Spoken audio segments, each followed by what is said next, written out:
What up, everybody? This is Stuart Knight, author of the books Marginalizing White Supremacy, Poetic Visions, A Steep Mr. For a Sister, and A Spirit the World Has Forgotten. And the other day I was watching a program, the VOR program by the brother Zoe Williams, and he pondered a question. He put forth a question of, is it possible to be a moral person in an immoral society? And my answer to that is yes. But there is a trick to it, because to engage in morality in its truest sense as an individual, you will lose everything you love, and you will lose just about everything that you desire in this world, which is built primarily on immorality. But at least you attain or you maintain the self in being a moral person. Now, the question of morality has been pondered by people since the beginning of westernized time, I'm going to say, in Western philosophy. Because in their minds, morality is dependent upon the necessities of the individual in that given moment. So, in a sense, in westernized philosophy or white supremacy, you could be moral if you are hungry and you choose to steal from somebody else to satiate that hunger. And that's considered a moral act because, you're providing yourself with what you need in the moment. Whether it's considered right or wrong by somebody else, that thing, object, or desire is fulfilled by virtue of necessity. But, under the African wisdom, the idea of being moral in that situation would be that you would have tried to engage in the preparedness necessary to ensure that maybe you do not go hungry. And if you did come to that situation to where it was take or starve, you would be willing to starve to maintain your fundamental basis of doing no harm, which is the key to maintaining a moral outlook as an individual in life. Morality doesn't necessarily always have to do with how you treat others or how you engage with the world around you. Morality also includes the self as the person being of what you will and will not do, and what you will and will not accept from others. So, most people believe, and rightfully so, that morality is just about what's good and bad. And when you think of morality in the sense of what's just good and bad, then that would lead to being judgmental. Being judgmental in cases where it's not, your place as a person to look down or discredit or say that somebody is wrong for doing something or being a certain kind of way when you are not the one standing in those shoes. So morality is subjective, but it is also objective. Because first you have to make sure that you're right by yourself.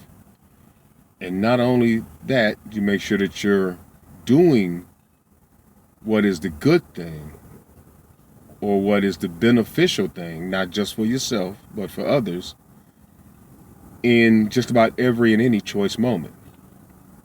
Do no harm is the essence of what it means to be a moral person. And that's in every life situation that you come across, to give your best. and to even maintain that best, doing your best attitude and giving your best and keeping yourself from doing bad things in given moments.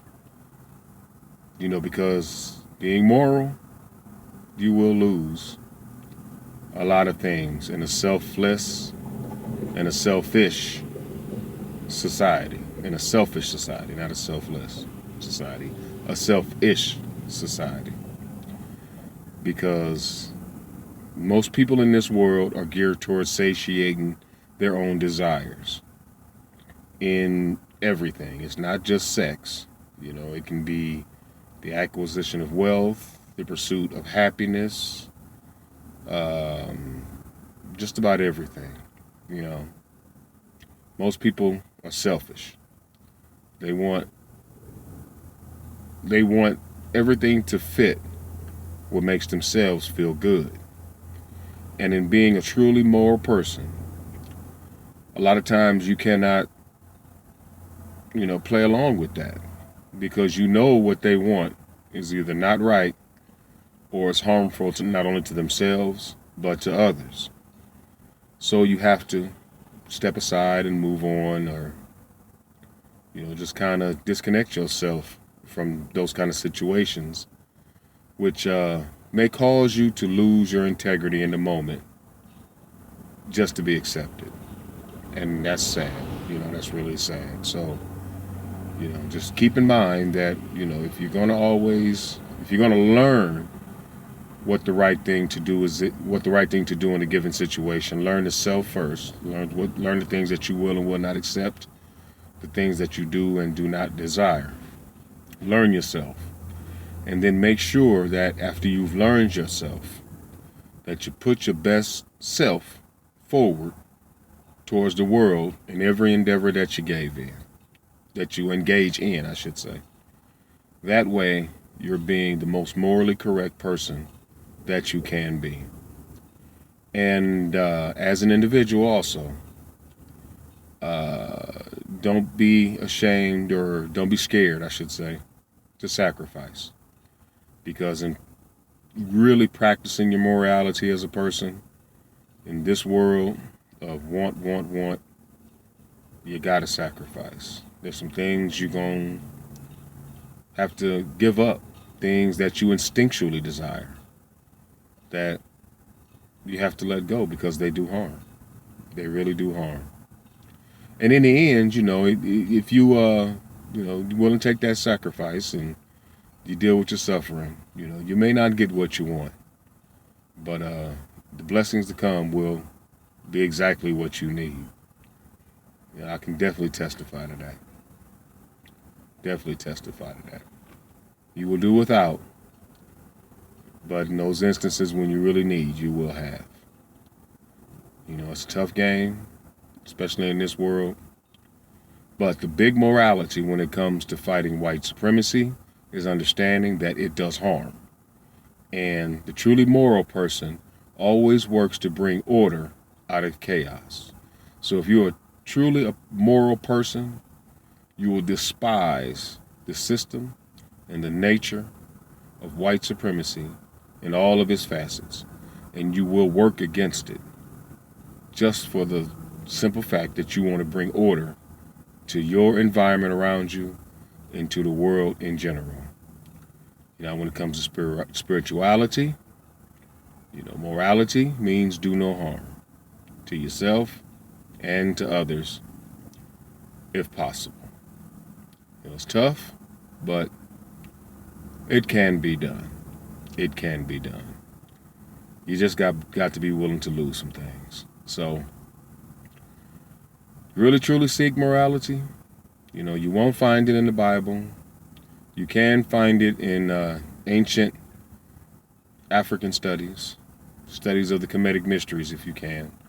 The concept of what morality is and how you actually practice it as a person. You don't do it for Jesus. You do it for you. And you do it for the world around you. because you want to see things better where you live. So get to work. Get to work if you want to find out what morality is all about. And you got to live it. Once again, this is Stuart Knight, author of the books Marginalizing White Supremacy, Poetic Visions, A Steep Mist for a Sister, and my latest work, A Spirit the World Has Forgotten. Peace.